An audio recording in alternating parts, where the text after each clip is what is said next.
राधे राधे प्रिय भक्तजनों, आपका स्वागत है आपके अपने YouTube channel magical world of Achyut पर। आज हम इस वीडियो में वैष्णवी देवी की कथा सुनेंगे। त्रेता युग में जब पृथ्वी पर रावण, खरदूषण, तृष्णा, ताड़का आदि राक्षसों ने अपने अत्याचारों से धर्मात्मा साधु सज्जनों का भी जीना दुर्लभ कर दिया था तथा सर्वत्र आसुरी प्रवृत्तियों का ही बोलबाला था, उस समय भगवती महाकाली, महालक्ष्मी और महासरस्वती, सावित्री, गायत्री देवी आदि महाशक्तियों ने एक स्थान पर एकत्र होकर पृथ्वी पर धर्म की रक्षा के लिए अपने सम्मिलित तेज से एक दिव्य शक्ति को जन्म देने का निश्चय किया। फलस्वरूप उसी समय इन सभी देवियों के शरीर से तेज की एक एक किरण ने निकलकर एक स्थान पर संयुक्त होकर एक सुंदर दिव्य बालिका का स्वरूप धारण कर लिया। उस दिव्य बालिका ने प्रकट होकर महाशक्तियों से पूछा, आपने मुझे किस लिए उत्पन्न किया है, मेरा क्या नाम है और मुझे क्या करना होगा। यह सुनकर महादेवियों ने उस दिव्य बालिका से कहा, कन्ये, तुम्हारा नाम वैष्णवी है। पृथ्वी पर धर्म की रक्षा के उद्देश्य से हमने तुम्हें प्रकट किया है। अब तुम दक्षिण भारत में रत्नाकर सागर के घर में पुत्री बनकर प्रकट होगी। वहाँ तुम भगवान विष्णु के अवतार श्री रामचंद्र जी की पत्नी सीता का रावण द्वारा हरण करने पर उनकी रक्षा करना। तत्पश्चात तुम वैष्णव धर्म का प्रचार करना और अपनी आत्म प्रेरणा के अनुसार सभी कार्यों को करना। इस घटना के कुछ समय पश्चात उस कन्या ने रत्नाकर सागर के घर में जन्म लिया। वहाँ उसका नाम वैष्णवी रखा गया। वैष्णवी ने अल्पायु में ही अपने रूप, गुण तथा अलौकिक शक्तियों से सब लोगों को चमत्कृत करना आरंभ कर दिया था। कुछ ही दिनों में उस दिव्य कन्या की प्रसिद्धि दूर दूर तक फैल गई तथा सहस्त्रों व्यक्ति रत्नाकर सागर के यहाँ उस कन्या के दर्शन के लिए आने लगे। कुछ समय बाद वह दिव्य कन्या अपने पिता से आज्ञा पाकर समुद्र तट के एक निर्जन प्रांत में कुटी बनाकर रहने लगी। वहाँ हर समय श्री राम जी का ध्यान स्मरण करना ही उसका मुख्य कर्तव्य था। उसकी तपस्या को देखकर सूर्य नारायण ने एक दिन उसे एक कमंडल भेंट किया। जब भगवान विष्णु ने श्री राम के रूप में अयोध्या में अवतार लिया और वे अपने पिता दशरथ की आज्ञा से वनवासी हुए, उस समय वह कन्या वैष्णवी समुद्र तट पर अपनी कुटिया में समाधि लगाए श्री राम जी के आगमन की प्रतीक्षा कर रही थी। रावण द्वारा सीता का हरण कर लिया जाने पर श्री राम जी वानर की सेना को साथ लिए जब लंका जाने के लिए समुद्र तट पर पहुँचे तो वहाँ उन्होंने उस समाधिमान कन्या को भी देखा। श्री राम उसकी कुटिया में गए। राम जी के पहुंचने से वैष्णवी की समाधि भंग हो गई। राम जी को अपने सामने देखकर उसे अत्यंत प्रसन्नता हुई। विधिवत स्वागत सत्कार करने के उपरांत उसने श्री राम जी की स्तुति प्रार्थना की। श्री राम ने उस कन्या से तपस्या का कारण तथा उसका परिचय पूछा तो उसने उत्तर दिया, प्रभु, मैं रत्नाकर सागर की पुत्री वैष्णवी हूँ। मैंने आपको पति रूप में प्राप्त करने का संकल्प किया है, इसीलिए मैं इतने दिनों से तपस्या कर रही हूँ। अब कृपा करके मुझे अपनी पत्नी के रूप में स्वीकार करें। यह सुनकर श्री राम ने कहा, हे सुंदरी, अपने इस अवतार में मैंने पत्नी व्रत होने का संकल्प किया है, फिर भी तुम्हारी तपस्या का फल तुम्हें प्राप्त होगा। अतः मैं यह बताना चाहता हूँ कि रावण का वध करने के उपरांत मैं किसी दिन तुम्हारी इसी कुटिया पर वेश बदल कर आऊँगा। उस समय यदि तुम मुझे पहचान लोगी तो मैं तुम्हें पत्नी के रूप में ग्रहण कर लूँगा, अन्यथा जो प्रभु इच्छा। इतना कहकर श्री राम वहाँ से चले गए। वैष्णवी पूर्ववत समाधिस्थ हो गई। रावण का वध करने के पश्चात जब श्री राम अयोध्या लौट आए तब एक रात स्वप्न में उन्होंने उस समुद्र तटवासिनी कन्या को देखा। उस स्वप्न के कारण श्री राम को अपने दिए हुए वचन की याद आई। फलतः एक दिन वे अपने भाई लक्ष्मण के साथ वृद्ध साधु का वेश बनाकर वैष्णवी की कुटिया में पहुँचे। उस रूप में वैष्णवी उन्हें पहचान नहीं पाई। तब श्री राम ने स्वयं ही अपना परिचय देते हुए कहा, हे देवी, देव को यह स्वीकार नहीं कि वह मेरे संकल्प की पूर्ति न होने दे। इस अवतार में मैं एक पत्नीव्रती ही रहना चाहता हूँ। इस कारण तुम मुझे इस बदले हुए वेश में नहीं पहचान पाए। इसमें तुम्हारा कोई दोष नहीं है, विधि का विधान ही ऐसा था। जब श्री राम के मुख से इन शब्दों को वैष्णवी ने सुना तो वह अत्यंत दुखी होने लगी तथा पश्चाताप प्रकट करने लगी। तब श्री राम ने आश्वासन देते हुए कहा, हे कल्याणी, तुम दुखी मत हो। कलयुग में जब मेरा कल्कि अवतार होगा तब मैं तुम्हें अपनी शक्ति के रूप में ग्रहण करूँगा। उस समय तक के लिए तुम उत्तर भारत के मणिक पर्वत के 3 शिखरों वाले त्रिकुट पर्वत की उस सुरम्य गुफा में, जिसमें 3 महाशक्तियों का निवास है और शीतल जल सदैव प्रवाहित होता रहता है, जाकर तपस्या करो। वहाँ मेरे सेवक हनुमान, जामवंत, नल, नील आदि तुम्हारे प्रहरी होंगे। उस स्थान पर सब लोग तुम्हारे दर्शन किया करेंगे तथा संपूर्ण भारत में तुम्हारी महिमा फैलेगी।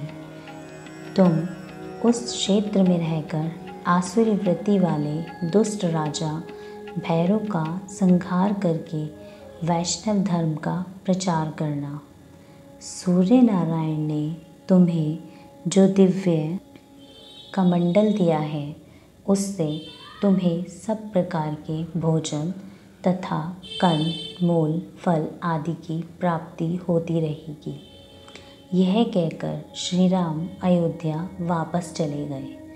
तब वैष्णवी त्रिकुट पर्वत पर आकर निवास करने लगी। वैष्णवी देवी उस क्षेत्र में देवी संपत्ति तथा वैष्णव धर्म का प्रचार करने लगी।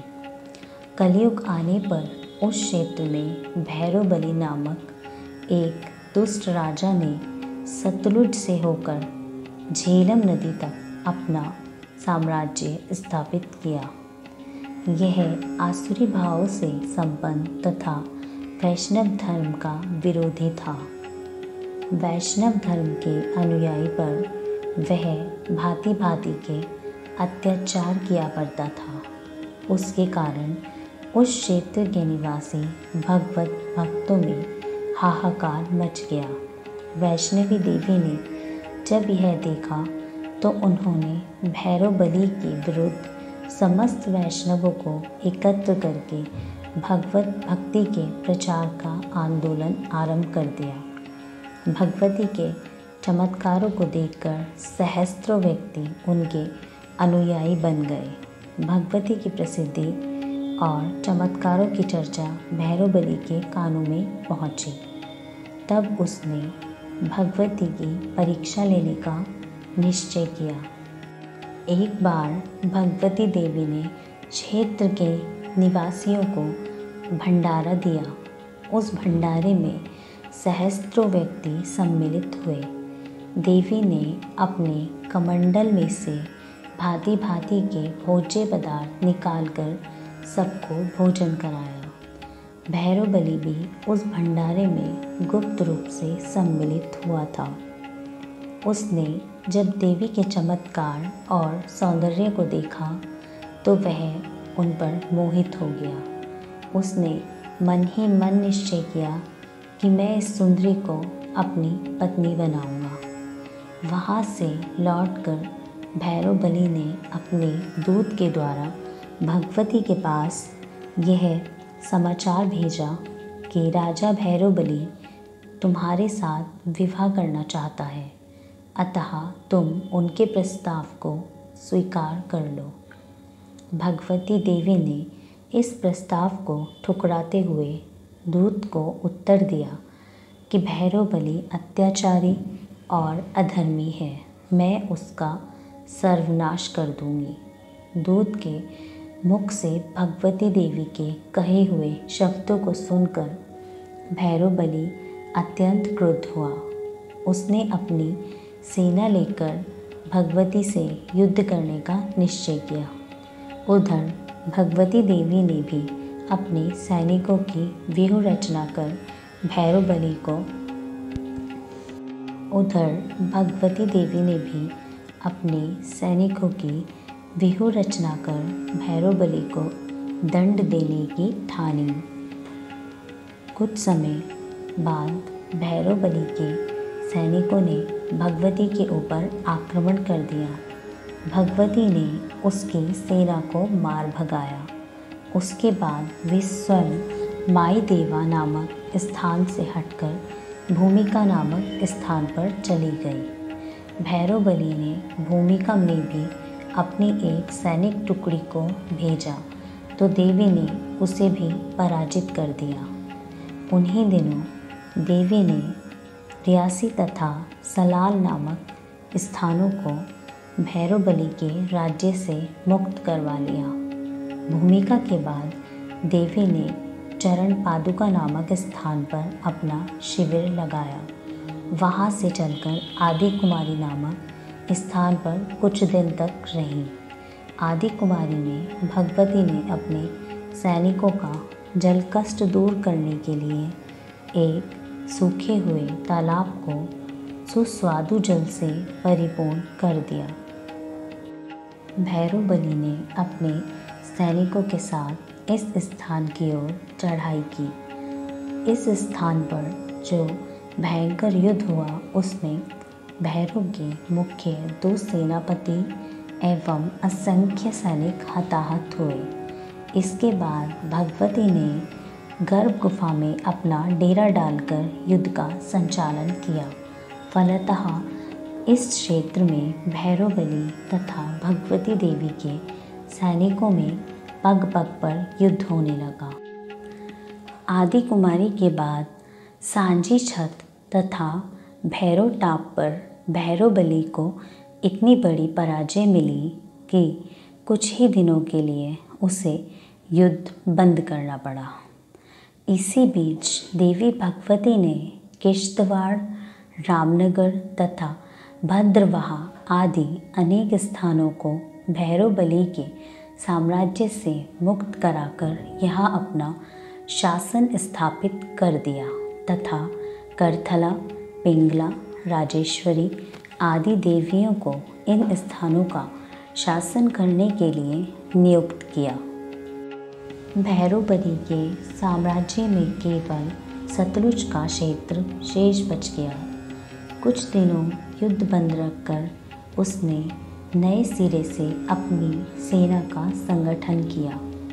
इसी बीच भगवती उस गुफा में जाकर निवास करने लगी, जिसे वैष्णो देवी दरबार की पवित्र गुफा कहा जाता है और जिसमें रहकर तपस्या करने के लिए राम जी ने भगवती को आदेश दिया था।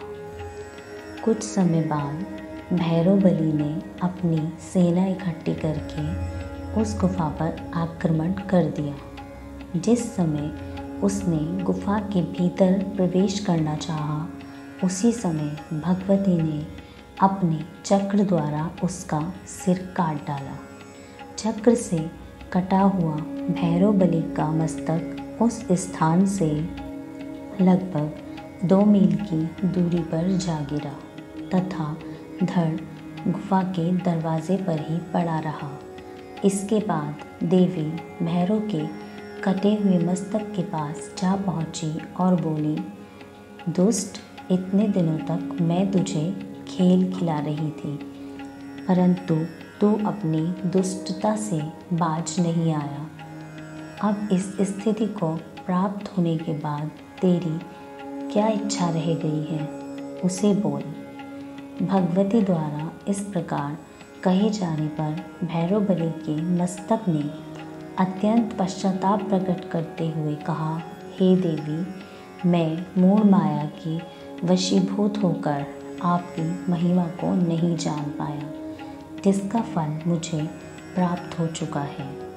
अब मेरी यही प्रार्थना है कि आप कृपा करके मेरे अपराधों को क्षमा कर दें। हे माता, पुत्र कुपुत्र हो सकता है, परंतु माता कभी कुमाता नहीं होती।